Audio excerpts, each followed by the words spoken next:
The ETFs I'm about to cover in this video are the best to own long term for the vast majority of Canadians. This statement is backed by extremely reliable, evidence based sources, including the most credible and trusted reports in finance as well as academic research. On the hierarchy of credibility, those sources are the highest. And you know the lowest?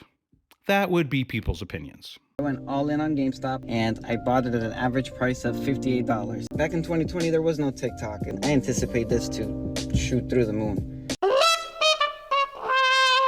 Now, what I've said may seem strange because people's opinions form the vast majority of the content that you will find related to personal finance online. But equally strange is that banks provide many people with really bad financial advice.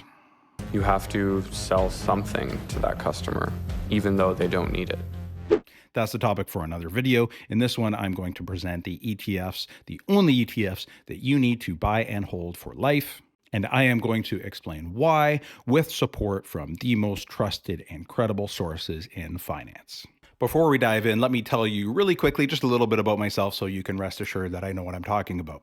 My name is Justin Cowley. I hold a chemical engineering degree from McMaster University, and I have been absolutely obsessed with personal finance and investing for over a quarter of a century. My nephew would say I'm old AF, and then I would give him a timeout because he's 7. My analytical background has really shaped the way that I approach personal finance and investing, and it's really helped me to separate data-driven information from all of the rest of the noise. Following my simple 5-step diamond system. Don't close, don't lose. Here's how you can avoid 100% of your income taxes. Today, we are talking about the only investments you need, no stock picks, no predictions, and no BS, just the ETFs you need to meet your financial goals. And these aren't just ETFs. These are tools to help you build wealth, minimize risk, and invest with confidence. Ready? Let's go. Let's start with a quick overview. The ETFs I'm going to present today are market cap weighted index funds. Simply put, they are designed to track the performance of specific market indices with more weight given to companies that have a higher market capitalization. In other words, larger companies like in Canada, RBC or Shopify would get a bigger slice of the pie. Pie. This approach not only keeps costs low, but it also makes these ETFs highly efficient, perfect for long-term investing. Now let's back this up with some data. SPIVA stands for Standard & Poor's Indices versus Active, and they are a very highly respected source in the investment community, providing transparent and comprehensive comparisons of active fund performance against their benchmarks. SPIVA is regularly cited in peer-reviewed journals and financial analyses. According to their reports, the majority of actively managed funds consistently underperform their benchmark indices over time. This means that trying to beat the market, like picking stocks that you think will outperform, is largely futile. If professional fund managers with all of these resources and expertise at their disposal struggle to outperform the market over the long term, then how are we supposed to? By investing in the ETFs we are exploring today, you are essentially matching market returns, which is a very good thing I will get into momentarily. The only difference will be the cost, but we will keep those to a minimum. That is the beauty of this approach. The key is sticking with the strategy and not letting emotions or bad habits negatively affect your investments. I'll get into that momentarily as well, and you can check out some of my other videos in my ETF playlist where I dive deeper into these principles. Links will be at the top and in the description. Now, what I just touched on, something a lot of people don't realize is that matching the market does not mean you are doing as well as the average investor. In fact, it means you are doing much better. Research consistently shows that individual investors underperform the market because of behaviors like poor market timing and emotional decision making. Have we ever made an emotional decision? No. Oh, yeah. One organization that has studied this extensively is Dalbar, a leading financial services market research firm. Their QAIB reports, which stand for Quantitative Analysis of Investor Behavior, have analyzed investor performance for decades, revealing how behavior impacts returns. For example, in 2022, while the S&P 500 declined by 18.11%, the average equity fund investor lost 21.17%, over a 3% gap caused by behavior, not the market. And this isn't just a one-off observation. Dalbar has been studying investor returns compared to the market since 1994, analyzing both short-term and long-term trends. Their 2024 report highlighted that in 2023, the average investor underperformed the S&P 500 by 5.5%, and that wasn't even the largest gap in that decade. So the findings are clear. The average investor earns less than the market because of poor decisions. Morningstar Mind the Gap study backs this up too. Over 10 years ending in 2020, investors earned about 7.7% in mutual funds and ETFs, 1.7% less than the funds themselves generated. Why? Again, bad behavior. The takeaway is sticking to a disciplined long-term investment strategy that tracks the market and avoids emotional pitfalls will put you ahead of the vast majority of investors. Another beautiful aspect of index investing lies in its simplicity. You don't have to waste time researching or picking stocks, and all you have to do is spend a little bit of time watching my videos. Index ETFs, like I've mentioned, provide broad market exposure, making them easy and a hassle-free way to build long-term wealth. It's kind of like having your muscles get bigger and stronger without actually having to lift weights. Okay. This approach is often called couch potato investing, and it's actually how Tater got its name. That's the name of this channel. Before you start investing, it is critical to ensure that you have the bases covered. So here are some things to consider. Number one is build an emergency fund. You want about 3 to 6 months worth of living expenses. This is very important, and I will speak momentarily to how you can earn the maximum amount of interest on this money while ensuring it is as safe as possible. Number two on the list, and this isn't in any particular order, this one you should probably actually do first, which is paying off high interest debt like credit cards. They often charge fees around 20%, whereas over the long term, your investments are likely to earn you under 10%. So this is kind of a no-brainer. The third one is understanding your financial goals, whether it's saving for retirement, a home, or another financial milestone. This video is just one piece, and it is for informational purposes only, so don't take it as financial advice, okay? I don't know your personal financial situation, and frankly, you probably don't understand it as well as you could if you had consulted a financial advisor. So I recommend consulting with one and do your own thorough research before you make any investment decisions. Investing involves risk, and while these ETFs are great for the long term, super diversified and all that good stuff, it is still crucial to understand your financial goals and your personal risk tolerance before you jump in.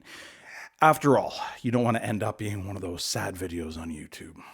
I understand Dunkin' Donuts didn't go the way we both wanted, but you got in too early. It didn't go the way, it went one direction. Damn. Taking the steps I just outlined first can help you invest with confidence and stay on the right track even when markets fluctuate. Starting off on the right foot is essential when it comes to investing. Building a strong foundation with the basics ensures that you are prepared for long-term success. I could do a whole video on all the things you need to do before you start investing, and maybe I will. So suffice to say, I have not covered everything again here. So make sure to do your own due diligence. No, seriously, come on, do it. Do it. Now, I'm going to mention some specific ETFs in this video, but I'm not going to tell you which ones to buy. We are going to cover different categories of ETF, which are all perfect to buy and hold forever. And I will specify which ETFs are the leaders in each category. So we'll start with XIC, which stands for the iShares Core S&P TSX Capped Composite Index ETF. This one gives you exposure to the Canadian market, and it's essentially all the companies in the TSX Composite Index. With XIC, you're getting exposure to Canada's largest companies, and financials make up a big portion, which makes sense given our strong banking sector. Just don't go there for financial advice. The management expense for this one, super low, 0.06%, so that means you are keeping almost all of your own money working for you. If you're looking for alternatives, you might consider ZCM from BMO or VCN from Vanguard. They are pretty similar and equally great choices. Next up is XUU. This is iShares Core S&P US Total Market Index ETF. This one provides exposure to the entire US stock market, from giants like Apple and Microsoft to smaller up-and-coming companies. Having this ETF in your portfolio ensures that you have broad exposure to the largest market in the world. The MER is very low as well, 0.07%, and it's one of the cheapest ways to own the entire US stock market. If you prefer Vanguard, then VUN is a good alternative. Now, you may have heard a lot of people talking about the S&P 500. What's the S&P 500? The S&P 500. S&P 500. So the S&P 500 is a smaller subset of the total US stock market, and it contains the largest companies in the US. A paper from PWL Capital shows that both have delivered very similar returns over a 66-year period ending in 2023. The US total stock market came out very slightly ahead, but only by about 0.03%. It showed more volatility, though, as measured by standard deviation. That was about 0.44% higher than the S&P 500 was. So the total US stock market had a slightly lower Sharpe ratio as well. That's a measure of risk-adjusted returns. The conclusion is that they favor total market index funds like XUU and VUN. Right from the report, their paper, I quote, "On balance, we favor total market index funds like VUN because they always hold every liquid stock on the market, including the best performing ones. The risk of missing out on the high return stocks was highlighted in 2020 when the S&P Index Committee failed to include Tesla's shares in the index until December, and that was after the shares price had increased by 400%. Okay, so after all that, if you still want just an S&P 500 index fund, then you can check out VFV from Vanguard. However, just understand that I guess technically that would be considered a bad decision. And all the while, you're just really wondering, are we going to get hopped up enough to make some bad decisions? Okay, it'd probably be a good decision right now to go through the agenda really quickly. We've covered 2 equity ETFs so far, and we'll cover 2 more from outside of North America, which are just as important as the 2 we've looked at thus far.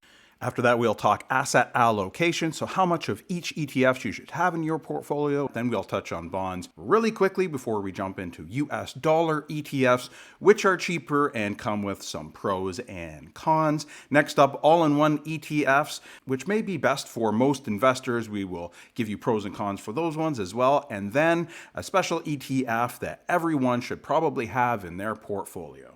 Now let's move beyond North America and talk about VIU. It tracks the Vanguard FTSE Developed All Cap ex North America Index. This ETF gives you exposure to developed markets like Europe, Japan, and Australia. And all cap means it's similar to the other ETFs we looked at in that it includes the smaller and mid cap stocks and not just the large ones, because if some of those smaller ones really take off, like Tesla did back in 2020, we want to capture those returns. Diversification is key, like I mentioned, and VIU ensures that you are not overly concentrated in North America. Its MER is 0.22%, but that is very competitive for an ETF that gives you global exposure like this one does. Alternatives like XEF from iShares and ZDM from BMO are also solid picks. For international exposure beyond North America, Canadians really should have one of these ETFs, but no pressure. Emerging markets are where you are going to find some of the fastest growing economies, and VEE from Vanguard, the FTSE Emerging Markets All Cap Index ETF, captures that. With VEE, you are getting exposure to countries like China, India, and Brazil. These markets can be thought of as kind of like similar to small cap companies in the stock market. They are more volatile, but they have higher growth potential. By contrast, developed markets like those in VIU are akin to large cap companies. They are more stable, but probably slower growth. Having exposure to both developed and emerging markets ensures that you're diversified across the global economy, capturing the steady performance of the developed world while still benefiting from the explosive growth opportunities that are in emerging markets. Alternatives in this category are XEC from iShares and ZEM from BMO. They are all pretty similar, and in the race for the best emerging markets equity index ETF, it's a photo finish. Now that we've covered the key ETFs, let's talk about how much you should hold of each. And we'll start with the Canadian equities. As Canadians, we often lean heavily on domestic stocks. This is a phenomenon known as home country bias. While it's often understandable to favor what we know, investing too much in Canadian stocks can leave our portfolio overexposed to a small and concentrated market, which is Canada. It represents only about 3% of the global market and is heavily weighted towards financials, like I mentioned, and energy. According to a study, it was 2023 or 24 by Vanguard, the optimal equity mix for Canadians is about 30% domestic and 70% foreign. A similar conclusion was reached in 2022 by Franklin Templeton Investments, which suggested putting 25 to 35% of the equity portion into Canadian stocks, with the higher end of the range more suitable for growth-oriented investors. Dan Bortolotti, widely known as the Canadian couch potato, recommends a similar approach in his book Reboot Your Portfolio. I highly recommend that book. It's awesome. In it, he suggests splitting the equity portion of your portfolio evenly into thirds. So 1/3 Canadian, 1/3 US, and 1/3 international. He recommends establishing a 3-to-1 ratio between developed and emerging markets, developed being the 3 and emerging being the 1.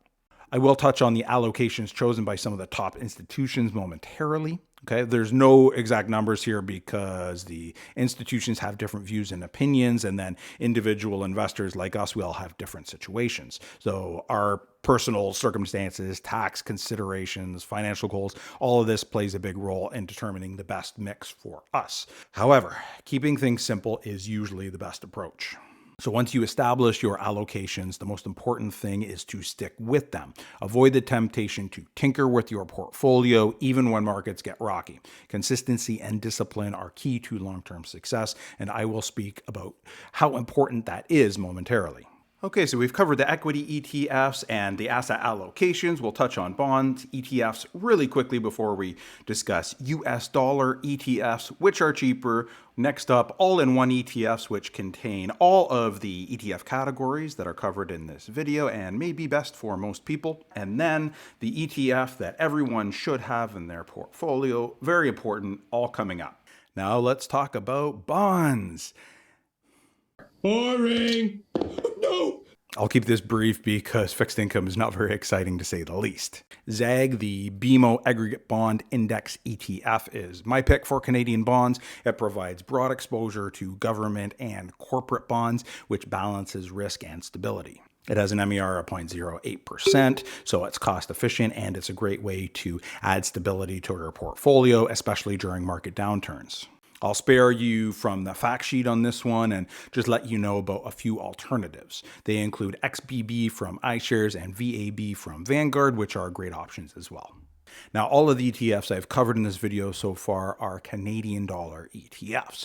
So another consideration is investing in US dollar denominated securities. These ETFs often have lower MERs and can save you on withholding taxes for certain dividends. However, if you're investing in US dollar ETFs, you'll need to execute Norbert's Gambit to avoid the currency conversion fees. Do not pay these fees, okay? If you pay the fees, you're better off just having a Canadian dollar ETF. So if you are interested in going this route, you can check out my videos on Norbert's Gambit for a step-by-step guide. Links will be in the description, and there might be one up above there too.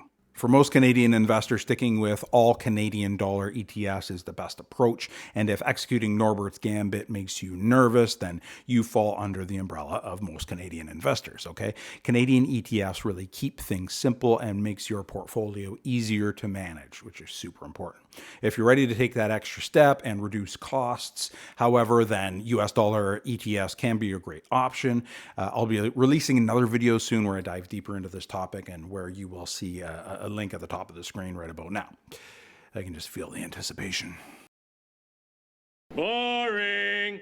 Now, I talked about if Norbert's Gambit makes you nervous and if managing and rebalancing like 5 ETFs makes you nervous, if it feels daunting, then you should stick with an all-in-one ETF or a one-decision ETF. These are a simpler, more hands-off approach, and they're probably the best decision for most investors. But since you've watched this video up until now, maybe you're not like the average investor. Maybe you are willing to spend a little bit more time to reduce your costs and boost your returns. However, all-in-one ETFs should still be considered for the following reasons. They combine all of the ETFs we have just talked about into one convenient package, so you only have to buy and sell one ETF. So keeps things really simple and a lot easier. You don't have to rebalance and all that stuff.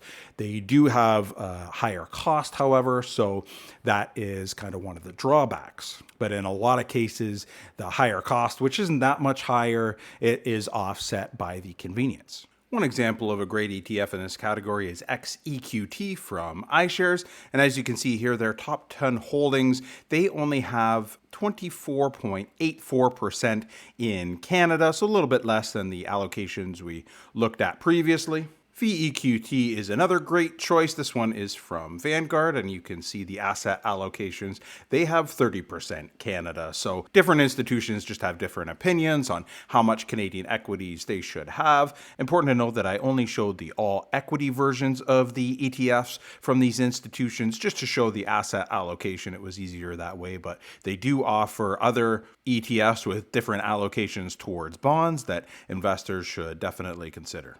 One of the great aspects about these ETFs is that they are automatically rebalanced, so you don't have to worry about maintaining your target allocations. However, if you want to lower your costs and potentially enhance your long-term returns, then you could consider holding the individual ETFs we've discussed and rebalancing them yourself. Now, this is harder to do than it sounds, okay, because we are buying the ETFs that have been underperforming and we are selling the ones that have been doing really well. It is much harder to buy low and sell high than a lot of people realize. Now, this is a perfect lead into the next topic, which is investor behavior. Managing investor behavior is really, it's one of these crazy sort of maddening things. Knowing is easy, doing is often hard. Once you've settled on an asset allocation that works for you, and I recommend consulting a financial advisor to get this right, you need to stick to it. Don't try to tinker and don't try to time the market. Index investing helps you track the market with minimal cost, and as I've already discussed, if you do this, you will be outperforming most other investors. For new investors, it is tempting to go all in on equities and maybe even leverage to get additional exposure. And now, while technically this is the best option, a lot of studies do show that behaviorally, emotionally, it can be extremely difficult, okay? It is really hard, especially if you haven't experienced this, to lose 40 to 50% of your portfolio and not panic and not sell to try to protect what's left, okay? Over history, these market crashes or downturns, they've all resulted in a market recovery, but your portfolio is only going to recover if you don't sell when the market is down. So you got to be honest with yourself. And sometimes it can be hard, but you really have to think, are you prepared to see 40 to 50% of your portfolio vanish during a market crash? These crashes have always been temporary historically, and the markets recover, but your losses, they will only be temporary if you don't panic and sell at a bad time. Now, if you want to learn more about avoiding some of these mistakes, there will be a link to another video in the description. Before we wrap up here, there's one very special ETF. I touched on it before, just want to mention it now. It's actually a category, and within it, there are two categories that I'm going to discuss, and I'll talk about some specific ETFs. Now, these ones are super safe. They're in the fixed income category, and they might even be more boring than bonds, but super important. A lot of finance and investing stuff is boring, but it's all really important, right? This one especially. So like I said, I'm going to mention two ETFs. One is a high interest savings or HISA ETF, and the other is a money market ETF. Both are great choices for your emergency fund. Okay, so options like Cash from CI Direct, the ticker symbol is CASH, really easy to remember, Cash, and MNY, money, from Purpose Investments. They're both super safe and offer really competitive yields, at least as of January 2025. Now remember, 3 to 6 months of expenses should be set aside in an emergency fund. That's typically what advisors suggest. But like I said before, consult one yourself, okay? These ETFs that I've mentioned, they give you a higher return than just a regular savings account while keeping your money accessible and super safe. So there you have it, the top ETFs to own for life, plus some bonus tips to help you make smarter investment decisions. And remember, these are just my recommendations. They're based on my research and years of decades of experience. So always do your own research. Like I've said, consult with a professional to find out what is right for you. Now, I said these are the ETFs, the only ETFs that you need. I personally own a few more just based on the research, the evidence that I have seen. I expect them to outperform the market over the long term. So I'll create another video on that soon. So make sure you subscribe and ring the bell so that you are notified when that one comes out. If you found this video helpful, please like and share it with others, and let me know what you think in the comments. Certainly if you have any questions. Thank you for watching, and we'll see you again soon.